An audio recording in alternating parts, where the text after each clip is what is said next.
Test the secret. दोस्तों, कहानी के प्रथम भाग में आपने देखा कि वह चरवाहा विदेश चला जाता है, सब कुछ खो देता है, उसके बाद एक जगह नौकरी करता है और कुछ पैसे इकट्ठे करता है। चलते हैं कहानी के सेकंड पार्ट में। आप बहुत ही लाइक और कमेंट कर रहे हैं, वीडियो को प्यार देके आपका बहुत बहुत धन्यवाद। चलिए कहानी में आगे बढ़ते हैं। एक दिन उसने दुकानदार को सुझाव दिया, क्यों ना हम दुकान से बाहर एक शोकेस बनाकर चीज़ें को बेचें। और धीरे धीरे वह दुकानदार की दुकान अच्छी चलने लग गई। आखिरकार दुकानदार मान गया। उन्होंने क्रिस्टल के गिलासों में चाय बेचना शुरू कर दिया। यहाँ तक आपने स्टोरी देख ली। चलते हैं, आगे बढ़ते हैं। जिसका सपना उसने देखा था, उसने कहा कि उस रेगिस्तान को अब पार करेगा। जवाब हमें अगले अध्याय में मिला। अध्याय नंबर 5, रेगिस्तान का कारवां और एक अंग्रेज। जब ज्ञान किताबों और अनुभवों में बढ़ जाता है। दोस्तों, सेंटियागो ने एक बार फिर हिम्मत का रास्ता चुना। उसने घर वापस जाने का विचार त्याग दिया और रेगिस्तान पार करके मिस्र जाने का फैसला किया। यह फैसला आसान नहीं था। उसने जो पैसा 1 साल की कठिन मेहनत से कमाया, उसे एक ऐसे सफ़र पर लगाना था जिसका अंजाम उसको पता नहीं, लेकिन अब वह जानता था कि व्यक्तिगत गाथा का पीछा करना ही जिंदगी का असली मकसद है। वो उस गोदाम में पहुंचा जहां रेगिस्तान पार करने के लिए कारवां रवाना होते थे। वहां उसने एक अंग्रेज आदमी को देखा जो बहुत सारी किताबों और अजीब से उपकरणों से घिरा हुआ था। सेंटियागो ने उत्सुकता हुई। उसने उस अंग्रेज से बात की। बातचीत में पता चला कि वह अंग्रेज भी उसी कारवां में रेगिस्तान पार कर रहा है। वह कीमियागर की तलाश में है। कीमियागर यानी वो इंसान जो धातु को सोने में परिवर्तित कर सकता है, जिसके पास जीवन अमृत होता है। उस अंग्रेज ने अपनी पूरी जिंदगी कीमियागरी की रहस्यमय कला को समझने में लगा दी थी। उसने अनगिनत किताबें अध्ययन की थी, लेकिन उसे असली कीमियागर से मिलना था। उसे इस कला का रहस्य जान सके। उसे खबर मिली कि रेगिस्तान के बीच अल्फ्यूम नाम का एक ओसिस है, जहाँ 200 साल का कीमियागर रहता है। सेंटियागो को यह बात सुनकर बहुत आश्चर्य हुआ। उसे लगा कि हर इंसान किसी न किसी खजाने की तलाश में है। किसी का खजाना सोना है तो किसी का ज्ञान। कारवां का सफ़र शुरू हुआ। सैकड़ों लोग और ऊँटों का एक विशाल काफिला। रेगिस्तान एक अंतहीन समंदर जैसा था, जहाँ दूर दूर तक सिर्फ रेत ही रेत थी। दिन में ही झुलसा देने वाली गर्मी और रात में जमा देने वाली ठंड। कारवां बहुत धीरे धीरे आगे जाता था और रात में रुकता था। शुरू में सेंटियागो ने उस अंग्रेज के साथ दोस्ती करने की कोशिश की। वह उसकी किताबों को देखना चाहता था, कीमियागरी के बारे में जानना चाहता था, लेकिन वह अंग्रेज ज़्यादातर अपनी किताबों में ही खोया रहता था। उसे लगता था कि दुनिया का सारा ज्ञान इन्हीं किताबों में बंद है। वो सेंटियागो को एक साधारण चरवाहा समझता था, जिसे उन गहरी बातों को समझ नहीं थी। सेंटियागो ने भी फिर उसे परेशान करना ठीक नहीं समझा। उसने अपनी खुद की किताब का अध्ययन शुरू किया और वह किताब थी रेगिस्तान। वो अंग्रेज जहाँ किताबों के अक्षरों में ज्ञान ढूंढ रहा था, वहीं सेंटियागो प्रकृति के इशारों को समझ रहा था। वह ऊँट चलाने वालों से बात करता। दोस्तों, अगर सफ़र मुश्किल हो तो सफ़र से सीखने को मिलता है। ये नहीं कि सेंटियागो दौलत कमाने के लिए गया। उसे सफ़र में प्रकृति और हर चीज़ का अनुभव हो रहा था। यह अनुभव उसके जीवन में आगे बहुत काम आने वाला था। उसने सीखा कि रेगिस्तान में पैदल रास्ता कैसे ढूंढते हैं, कौन से सितारे क्या बताते हैं। उसने सीखा कि रेगिस्तान हमेशा एक जैसा नहीं होता, वह परिवर्तन होता रहता है।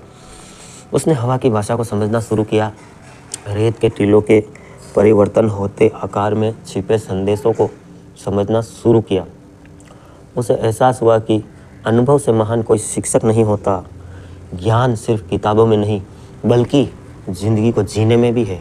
उसे सृष्टि की आत्मा का अनुभव होने लगा, एक ऐसी सार्वभौमिक भाषा जिसे हर चीज़ समझती है, चाहे वह इंसान हो, जानवर हो, रेगिस्तान की रेत। सफ़र के दौरान कारवां के लोगों ने एक डर फैलने लगा। खबर आई कि रेगिस्तान में कबीलों के बीच संघर्ष शुरू हो गया है। अब सफ़र पहले से ज़्यादा खतरनाक हो गया था। लोग चुप रहने लगे। रात में आग जलाने से भी डरते थे कि दूसरे कारवां को पता न चल जाए।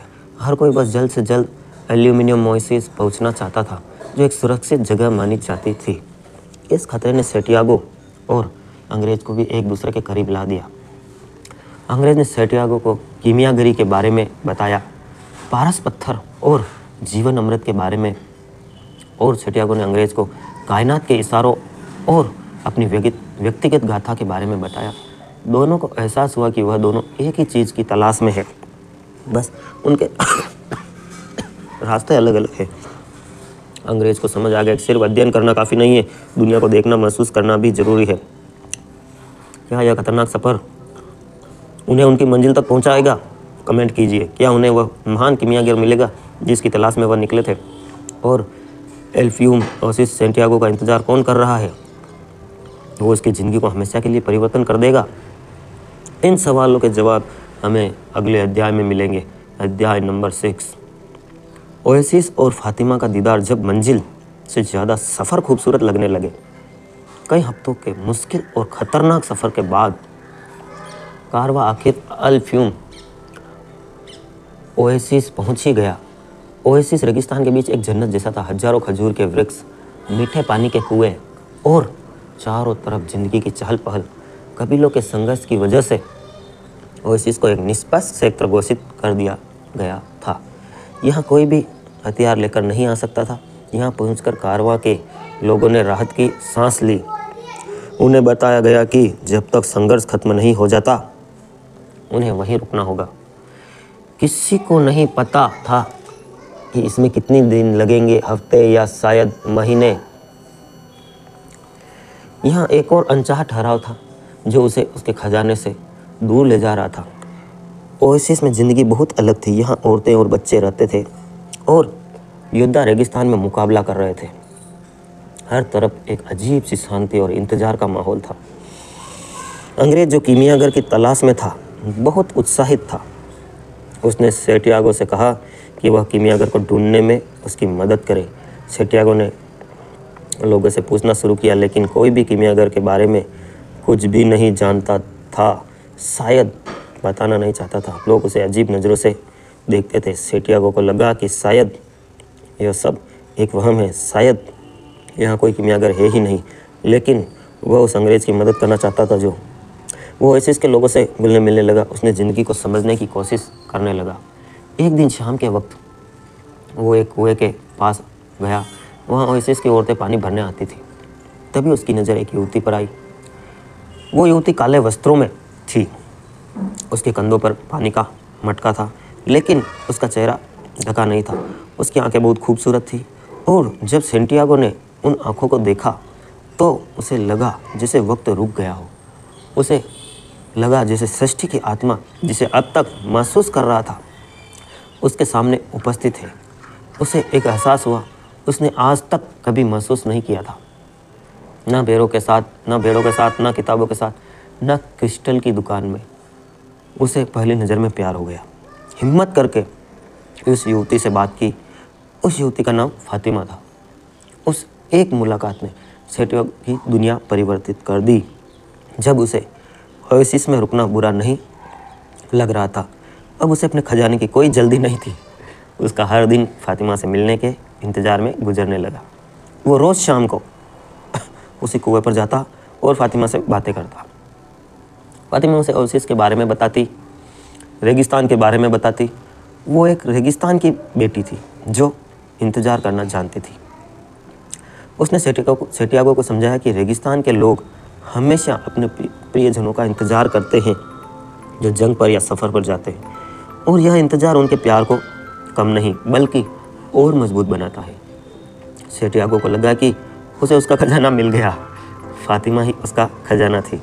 उसने फैसला कर लिया कि अब कहीं नहीं जाएगा। वो वहीं ओएसिस में फातिमा के साथ अपनी बाकी की ज़िंदगी गुजार देगा। उसने यह बात अंग्रेज को बताई। अंग्रेज जो अब तक कीमियागर को ढूंढ नहीं पाया था बहुत निराश था। सेंटियागो ने उसे अपने प्यार और वहीं रुक जाने के फैसले के बारे में बताया। अंग्रेज ने उसे समझाया, यार कभी किसी को उसके व्यक्तिगत गाथा को पूरा करने से नहीं रोकता। अगर ऐसा होता है तो वह सच्चा प्यार नहीं है। लेकिन सेंटियागो को कुछ समझ नहीं आ रहा था। वो प्यार और सपने के बीच फंस गया था। एक दिन जब वह रेगिस्तान में अकेला बैठा वहीं सब सोच रहा था, उसने आसमान में दो बाजों को आपस में मुकाबला करते हुए देखा। उन्हें देखते देखते अचानक उसके दिमाग में एक तस्वीर कौंधी कि क्या ये ब्रह्मांड मुझे कुछ देना चाहता है, कुछ संकेत देना चाहता है। भयानक तस्वीर। उसने देखा एक सेना ओएसिस पर हमला कर रही है। यह एक भविष्यवाणी थी, एक बहुत ही मजबूत इशारा। वो घबरा गया। ओएसिस एक सुरक्षित जगह थी, यहाँ कोई हमला कैसे कर सकता है? क्या उसे इस भविष्यवाणी पर यकीन करना चाहिए? अगर यह बात ओएसिस के सरदारों को बताता है तो क्या वह उस पर, एक अजनबी पर यकीन करेंगे या फिर उसे झूठा समझकर सजा देंगे? सैंटियागो की जिंदगी एक बार फिर एक स्थिति में थी जहां उसका एक फैसला सैकड़ों लोगों की जान बचा भी सकता था और उसकी अपनी जान ले भी सकता था। तो वो क्या करेगा? इसका जवाब अगले अध्याय में मिलेगा। जवाब जानना चाहते हैं तो चैनल को सब्सक्राइब कर लें, लाइक करें। अगले भाग हम कल प्रसारित करेंगे, तो इंतज़ार कीजिए। कल सुबह मॉर्निंग में 8 बजे लाइव टेलीकास्ट होगा कहानी का तीसरा भाग। आप सबके भीतर बैठे परमपिता परमेश्वर को प्रणाम करता हूँ। Thanks for watch, love you all friends. Dwarkadhish electric and power tools, Fateh Nagar, ward 14। सभी प्रकार के खर्राटे, fan, cooler, spare, ICU, Orient, पंखे, सिगड़ी, सभी प्रकार की कूलर मोटरें के होलसेल विक्रेता। Power tools, spare parts, fridge, AC parts. अगर आप चाहते हैं आधे घंटे में बरसात खत्म हो तो यस कमेंट में करें, और आप चाहते हैं प्रोग्राम में तो नो कमेंट करें। न्यूज़ योगी था भैया, ये बरसात से आपका क्या नाम है? दीपक जी यार, ये बरसात से सब लोग निराश हो गए हैं। रावणा साहब आ रहे हैं, क्या कहते हैं? हम तो ठाकुर जी यही प्रार्थना करते हैं।